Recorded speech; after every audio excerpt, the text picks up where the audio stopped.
ধর্ম ধর্ম বললে তো ধর্ম হয়নি। আমাকে ভালো করে ধর, ধরার মতো ধর, শক্ত করে ধর, মজবুত করে ধর, আমার পিছনে সময়টুকু লাগা, দেখবি তোর সময়ের সব মূল্যগুলো আমি কাজে দিয়ে দেবো, কাজে লাগিয়ে দেবো। এই জন্যই ভগবান বলছে ধর মারে, আমাকে ভালো করে ধর। আর আপনারা গাড়ির মধ্যে যারা আছেন নিশ্চয়ই গত কত জন্মের স্বীকৃতি ছিল, এই ধর্ম সঞ্চারের জন্য আপনারা যাচ্ছেন।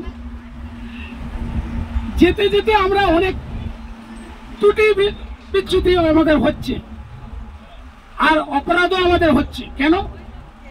আমাদের উগ্রটাই আমাদের বেশি। এই উগ্রটা না হওয়াই ভালো। কেন? ধর্ম কাজে আমরা যদি যাই, এখানে যদি শান্তভাবে আমরা যেতে পারি, ওখান থেকে দর্শনের পরে শান্তভাবে আমরা যেতে পারবো, ধর্ম সঞ্চয় আমাদের হবে, বাড়ির লোককে ওই ধর্মটা আমরা দিতে পারবো। যারা আসতে পারেনি তারাও পাবে, তাদের পুণ্য হবে। কি কিনা না, যাত্রা করার পরে, ধাম দর্শনের পরে বাড়ি যখন যাব, বাড়ির বৌমা থাকুক যেই থাকুক, তাদেরকে বলতে হবে এক বালতি জল আনো।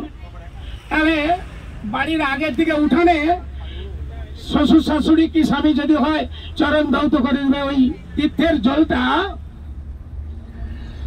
ওই বাড়ির আগের দিকে ওই চরণ ধৌত জলটা পড়লো। ওই চরণের মধ্যে অনেক জায়গার ধূলিকণা আছে, আর পুণ্যটাও আছে। আর যে চরণটা ধৌত করবে তার তো পুণ্যটা হলোই। আমরা সব কাজ করতে পারি, দুটো কাজ করতে পারিনি। কেন জানো তো? কি কি দুটো কাজ? না, যে দুটো কাজে বেশি পুণ্য, সেই দুটো কাজ আমাদের করতে কষ্ট হয়। কি কাজ? না, গুরু চরণ সেবা করা এবং চরণ ধৌত, আর বৈষ্ণব আর গুরুর পত্র, মানে সেবা দেওয়ার পরে পত্রটা আমাদেরকে ঘুরাইতে হবে, আর হাতে জল দেওয়া। এইটা বৈষ্ণবের কাছ থেকে আমরা অনেক অনেক বেশি পুণ্য পেয়ে যাব। অনেক বৈষ্ণব আবার চতুর থাকে, সে বলে না বাবা, ওই ওনার চরণটা ধৌত করে দাও। সে একটু গুছিয়ে রাখে, বলে না, চরণে হাত দিও, দূর থেকে প্রণাম করো।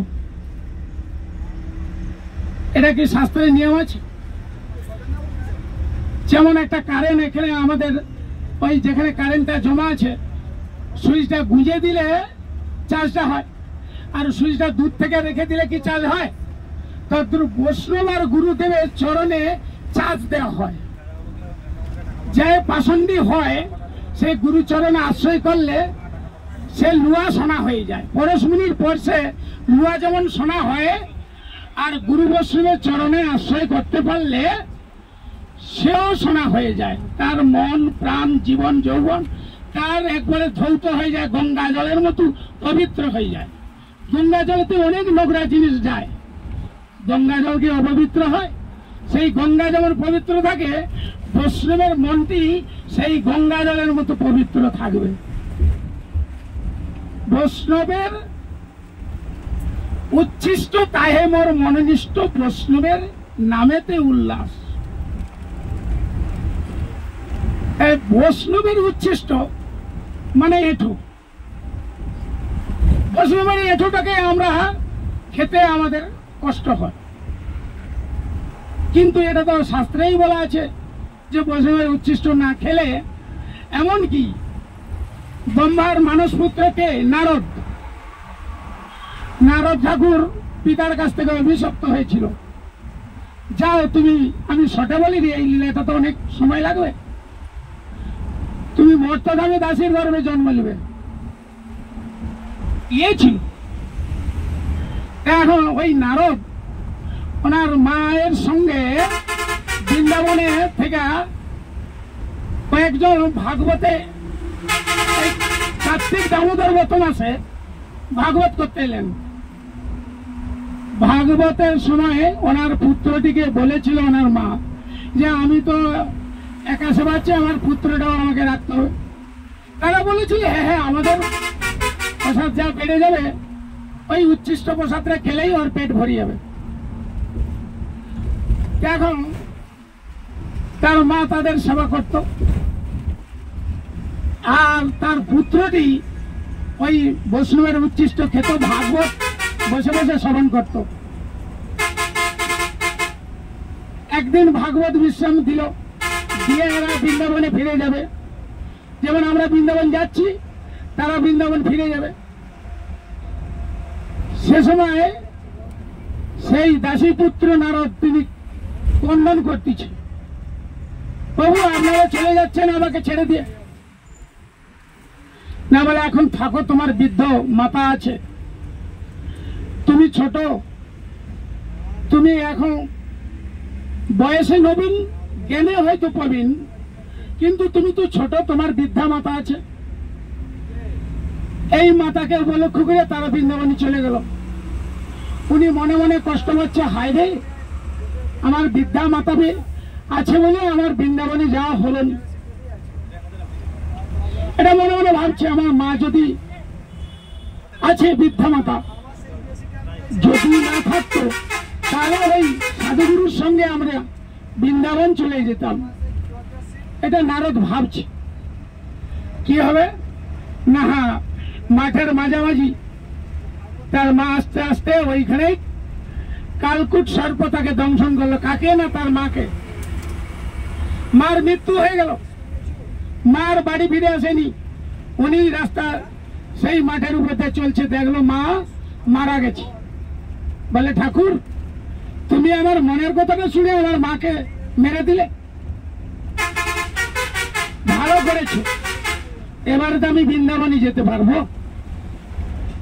সেই নারদ উচ্ছিষ্ট খেয়ে, সাধুগুরু বৈষ্ণবের উচ্ছিষ্ট খেয়ে তিনি ত্রিকালজ্ঞ ঋষি হল।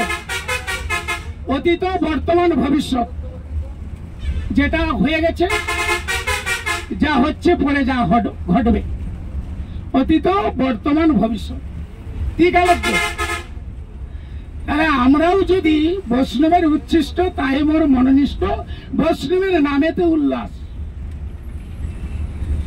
যে বৈষ্ণবের নাম শুনে যে আনন্দ পায়নি, দুঃখ পায়, ভগবান তো তাকে আরো কঠিন সংসারে, এই কথাটা বলি, কঠিন সংসারে মহাপ্রসাদে গোবিন্দে নাম ব্রহ্মণি বৈষ্ণবে স্বল্প পুণ্যং বতং রাজং বিশ্বাস নৈব জায়েতে শরীর বিদ্যাজাল জড়েন্দ্রিয় তাহে কাল জীবকে ফেলে বিষয় সাগরে তার মধ্যে জিহাবতী লোভময় সুদুর্মতি তাকে যে তার কঠিন সংসারে কৃষ্ণ বড় দয়াময় করিবারে জিহা জয় সপ্রসাদ অন্ন দিল ভাই সেই প্রসাদ অন্ন অমৃত পাও রাধা কৃষ্ণের গুণ গাও প্রেমে ডাকো চৈতন্য নিতাই সেগুলো নিতাই গৌর প্রেমানন্দে।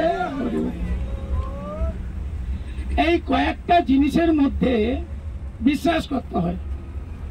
কি? মহাপ্রসাদ, গোবিন্দে নাম, আর ব্রাহ্মণকে আর বৈষ্ণবকে। নাম ব্রাহ্মণে বৈষ্ণবে স্বল্প পুণ্যং বতং রাজং, যাদের পুণ্য কম, স্বল্প পুণ্য, অনেক ব্রত করে, ব্রতধারী রাজন, তার বিশ্বাস নেই, বিশ্বাস নৈব যায়তে। বিশ্বাস না থাকার কারণে তাকে ভগবান কি করল? তার শরীরটা অবিদ্যা, বিদ্যা নয়, শরীর অবিদ্যা জাল জড়েন্দ্রিয় তাহে কাল, তার ইন্দ্রটা জড়া ইন্দ্র, সেই জড়েন্দ্রের দ্বারাই তার জীবন জীবিকাটা কাটাচ্ছে। জড়েন্দ্রিয় তাহে কাল জীবকে ফেলে বিষয় সাগরে, সেই জীবকে তাকে বিষয় সাগরে নিক্ষেপ করে দিল ভগবান। যাও, তোমার এতগুলো জিনিসে বিশ্বাস নাই, বিশ্বাস নইবে যাইতে, তাকে বিষয় সাগরে নিক্ষেপ করলো। আচ্ছা, যাদের জমি জায়গা বেশি আছে, টাকা পয়সা বেশি আছে, তারা শান্তিতে আছে?